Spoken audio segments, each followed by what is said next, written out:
যদি আমি আপনাকে বলি আপনি এই মুহূর্তে এমন একটি মহাবিশ্বে বাস করছেন যার সবকিছু আপনি দেখতে পাচ্ছেন না, তাহলে কি আপনি বিশ্বাস করবেন? আপনি যে ঘরে বসে আছেন, আপনার চারপাশের দেয়াল, বাতাস, আলো, এমনকি আপনার নিজের শরীর, এই সবই হয়তো বাস্তবতার মাত্র একটি ছোট অংশ।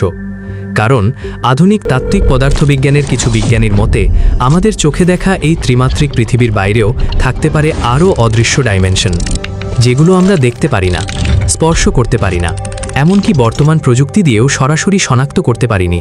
তবুও কিছু বিজ্ঞানী বিশ্বাস করেন এই অদৃশ্য ডাইমেনশনগুলোই হয়তো মহাবিশ্বের সবচেয়ে গভীর রহস্যের চাবিকাঠি। কিন্তু এখানেই একটি গুরুত্বপূর্ণ বিষয় রয়েছে। আজ আমরা যে 11টি ডাইমেনশনের কথা বলবো সেটি কোনো প্রতিষ্ঠিত বৈজ্ঞানিক সত্য নয়। এটি স্ট্রিং থিওরি এবং এম থিওরি নামের দুটি শক্তিশালী তাত্ত্বিক মডেলের একটি ধারণা। অর্থাৎ এর পেছনে উন্নত গণিত রয়েছে, কিন্তু এখনও পর্যন্ত এমন কোনো পরীক্ষামূলক প্রমাণ পাওয়া যায়নি যা নিশ্চিতভাবে বলে দিতে পারে যে 11টি ডাইমেনশন সত্যিই অস্তিত্বশীল। তাহলে প্রশ্ন হলো, যদি এর কোনো সরাসরি প্রমাণ না থাকে, তাহলে বিশ্বের সেরা পদার্থবিদরা কেন এই ধারণা নিয়ে এত গুরুত্বের সঙ্গে গবেষণা করছেন? কেন নোবেলজয়ী বিজ্ঞানীরাও মনে করেন মহাবিশ্বকে সম্পূর্ণভাবে বোঝার জন্য আমাদের পরিচিত 4টি ডাইমেনশন যথেষ্ট নাও হতে পারে? আমি শাহেদ, আর আপনি দেখছেন নলেজ বক্স। আজ আমরা শুরু করতে যাচ্ছি এমন একটি যাত্রা যেখানে বাস্তব বিজ্ঞান, কোয়ান্টাম মেকানিক্স, আপেক্ষিকতার তত্ত্ব, স্ট্রিং থিওরি এবং 11টি ডাইমেনশনের রহস্য সবকিছু ধাপে ধাপে জানব। তাহলে চলুন শুরু করা যাক। সবকিছু বোঝার আগে আমাদের জানতে হবে ডাইমেনশন আসলে কি। ডাইমেনশন শব্দটির অর্থ হল কোনো বস্তুর অবস্থান বা গঠন বর্ণনা করার জন্য প্রয়োজনীয় একটি স্বাধীন দিক। বিষয়টি শুনতে কঠিন মনে হলেও একটি ছোট উদাহরণ দিলেই পরিষ্কার হয়ে যাবে। কল্পনা করুন একটি বিন্দু, এর কোনো দৈর্ঘ্য নেই, কোনো প্রস্থ নেই, কোনো উচ্চতাও নেই, এটি শুধু একটি অবস্থান। এখন যদি সেই বিন্দুটি একটি মাত্র দিকে চলতে শুরু করে, তাহলে একটি সরল রেখা তৈরি হবে। এটাই প্রথম ডাইমেনশনের সবচেয়ে সহজ উদাহরণ। এখানে শুধু সামনে অথবা পেছনে যাওয়া সম্ভব, এর বেশি কিছু নয়। এখন সেই রেখাটিকে যদি আরেকটি নতুন দিকে বিস্তৃত করা হয়, তাহলে তৈরি হবে একটি সমতল। এটাই দ্বিতীয় ডাইমেনশন। এখানে সামনে পেছনের পাশাপাশি ডানে বামেও চলা সম্ভব, কিন্তু এখনও ওপরে বা নিচে যাওয়ার কোনো সুযোগ নেই। এবার এই সমতলের সঙ্গে যদি উচ্চতা যোগ করা হয়, তাহলে তৈরি হবে ত্রিমাত্রিক জগৎ। এই ত্রিমাত্রিক জগতেই আমরা বাস করি। আমরা সামনে পেছনে চলি, ডানে বামে চলি, ওপরে নিচে চলি। এই তিনটি দিকই আমাদের পরিচিত তিনটি স্থানিক ডাইমেনশন। শতাব্দীর পর শতাব্দী ধরে বিজ্ঞানীরা মনে করতেন এই তিনটি মাত্রাই বাস্তবতার সম্পূর্ণ বর্ণনা। কিন্তু বিংশ শতাব্দীর শুরুতে একজন বিজ্ঞানী এই ধারণা বদলে দেন। তার নাম আলবার্ট আইনস্টাইন। 1905 সালে প্রকাশিত তার বিশেষ আপেক্ষিকতার তত্ত্ব এবং পরে সাধারণ আপেক্ষিকতার তত্ত্ব আমাদের দেখায় স্থান এবং সময় আলাদা নয়, তারা একসঙ্গে একটি একক কাঠামো তৈরি করে যার নাম স্পেস টাইম। এর অর্থ হলো সময় শুধু ঘড়ির কাঁটার চলা নয়, সময়ও মহাবিশ্বের একটি মৌলিক মাত্রা। এবং এখান থেকেই শুরু হয় আধুনিক পদার্থবিজ্ঞানের নতুন যুগ।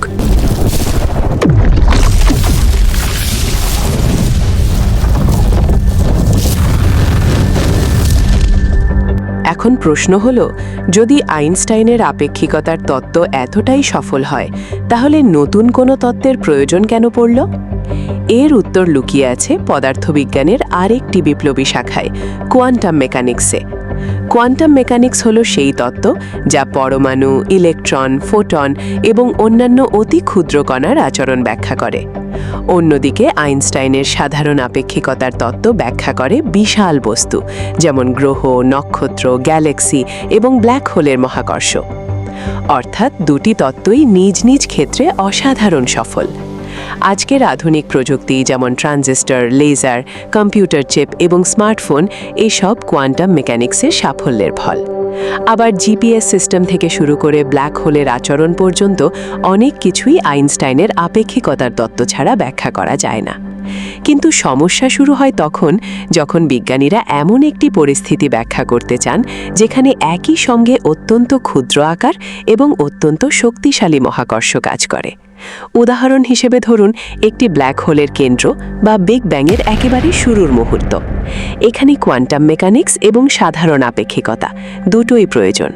কিন্তু এই দুই তত্ত্বকে একই গাণিতিক কাঠামোর মধ্যে একত্র করার চেষ্টা করলে অসঙ্গতি দেখা দেয়। অনেক সমীকরণ অসীম মান দেখাতে শুরু করে, যা বাস্তব কোনো ভৌত ফলাফল দেয় না।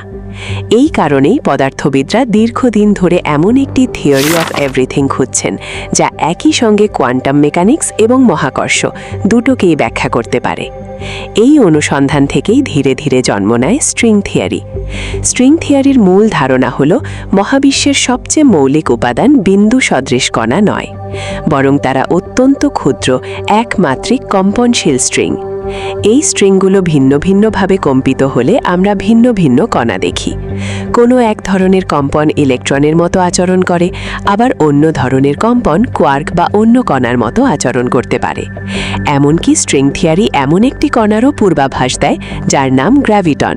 যদি এটি বাস্তবে থাকে তবে সেটি মহাকর্ষ বলের কোয়ান্টাম বাহক হতে পারে। এখানেই স্ট্রিং থিওরি সবচেয়ে বড় আকর্ষণ। এটি এমন একটি কাঠামো দেওয়ার চেষ্টা করে যেখানে কোয়ান্টাম মেকানিক্স এবং আইনস্টাইনের মহাকর্ষ দুটোই একই তত্ত্বের অংশ হতে পারে। তবে মনে রাখা জরুরি, স্ট্রিং থিওরি এখনও পরীক্ষামূলকভাবে নিশ্চিত হয়নি। এটি আধুনিক পদার্থবিজ্ঞানের সবচেয়ে শক্তিশালী কিন্তু এখনও অপ্রমাণিত তাত্ত্বিক ধারণাগুলোর একটি। আর ঠিক এই তত্ত্ব থেকেই আসে একটি বিস্ময়কর দাবি। মহাবিশ্বে হয়তো 4টি নয়, বরং 10 বা 11টি ডাইমেনশন রয়েছে।